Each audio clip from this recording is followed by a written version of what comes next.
ये खतरा हमेशा है ना कि जो कोई शांति की बात करेगा, समझौते की बात करेगा, उसकी इंटीग्रिटी हमेशा संदेह के घेरे में रहेगी।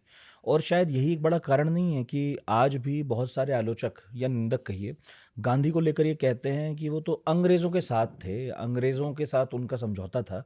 ऐसा ही कुछ शायद अराफ़ात के साथ हुआ, जब तक बंदूक उठाई, पिस्टल उठाई तब तक ठीक था। और जब जाकर शांति के समझौतों पर हस्ताक्षर कर दिए, तो लौटने के बाद फिर कितनी उनके खिलाफ साजिशें हुई हैं। इनफैक्ट राबिन इसराइल की तरफ से, उन्हें तो मार ही दिया। देखिए, गांधी के साथ दो ऐसे ऐतिहासिक मौके हैं, और इतिहास का विद्यार्थी होने के नाते मुझे भी दो चीज़ों पे अफसोस रहता है। एक तो सुभाष बाबू जब कांग्रेस के अध्यक्ष बन जाते हैं तो गांधी जी को उनको सपोर्ट करना चाहिए था। शुरू में समाजवादी और जवाहरलाल नेहरू उनका समर्थन करते हैं सीताबी पट्टाभी रमैया के खिलाफ, जो गांधी का उम्मीदवार था। और गांधी जैसे संत नेता को ये नहीं कहना चाहिए कि पट्टा सीता रमैया की हार मेरी हार, मेरी हार होगी, because he was above politics, he was above Congress. Congress. और मेरी हमदर्दी उस समय सुभाष बाबू के साथ है। Even then Gandhi is my leader. दूसरा, जब लॉर्ड इरविन पैक्ट होता है, गांधी इरविन पैक्ट होता है, तो समूचा देश ये इच्छा और अपेक्षा रखता है कि भगत सिंह की इसमें माफ़ी हो जाएगी। एक और प्रसंग है, उनके परिवार से मैं जुड़ा रहा हूँ, कि माता पिता दोनों जाते हैं कि तुम्हारी माफ़ी का हम लोग इंतज़ाम कर रहे हैं, बाहर आने का, तुम चुप रहना।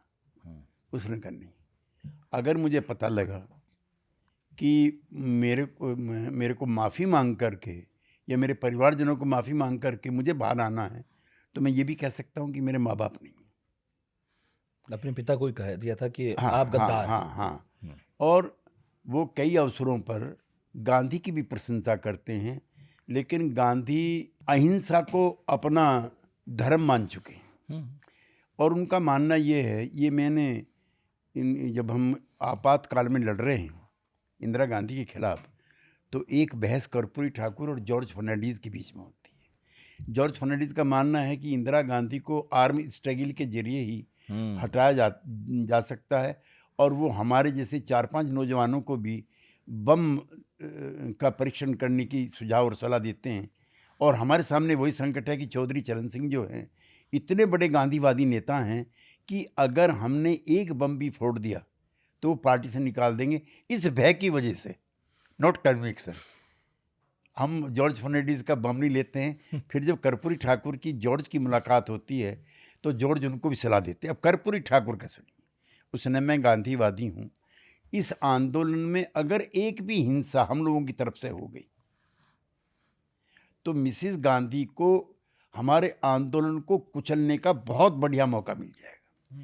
और जेपी ने जब इसका नेतृत्व स्वीकार किया है आंदोलन का, उनकी पहली शर्त है और पहला नारा है, हमला चाहे जैसा होगा, हाथ हमारा नहीं उठेगा। तभी शायद हम कामयाब हुए,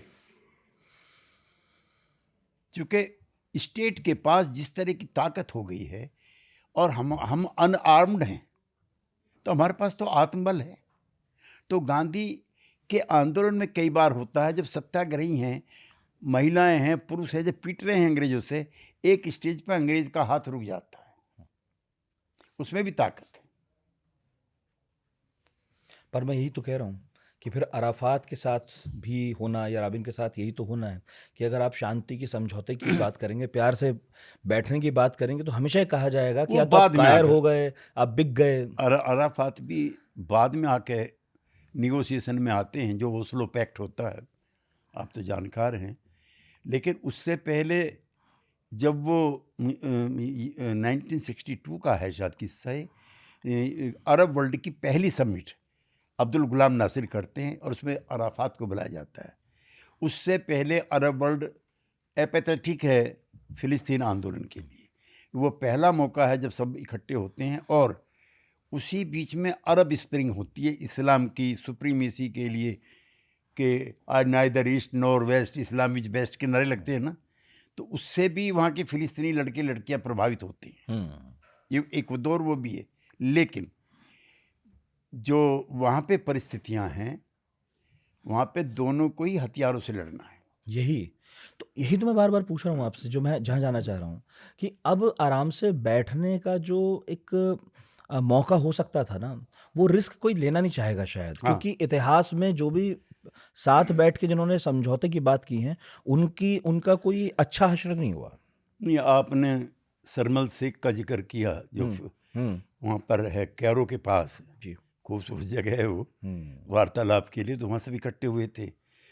तो टर्की भी, कतर भी और मिस्र भी, ये तीनों हैं जो इस समझौते पे दस्तखत कराते हैं, और 24 घंटे में तो वो फिर टूट जाता है। पर वहाँ ना नेतन्याहू है ना, और ना यहाँ से कोई प्रतिनिधि गया गजा से। हाँ, यही मैं कह रहा हूँ। सही कह तो रहे हैं। साथ बैठने वाले को कोई तैयार नहीं है। सही कह रहे हैं आप, उनमें से कोई नहीं जाता है, और अगले 24 घंटे में वो टूट जाता है, चूँकि वो लड़के हथियार डालने से मना कर देते हैं, और नेतन्याहू की जो फौज है वो उसी तरह से प्रहार जारी रखती है जब तक ये डिसआर्म नहीं होते।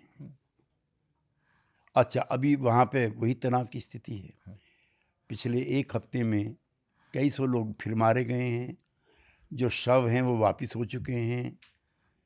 मैं as a Gandhian political activist में उन सबको अच्छा नहीं मानता हूँ, लेकिन जो परिस्थितियाँ वो ऐसी हैं, हो चुके हैं। और उसके बाद भी नेतन्याहू की पॉलिटिकल कमजोरियाँ भी हैं। मुझे आप बता ही रहे थे।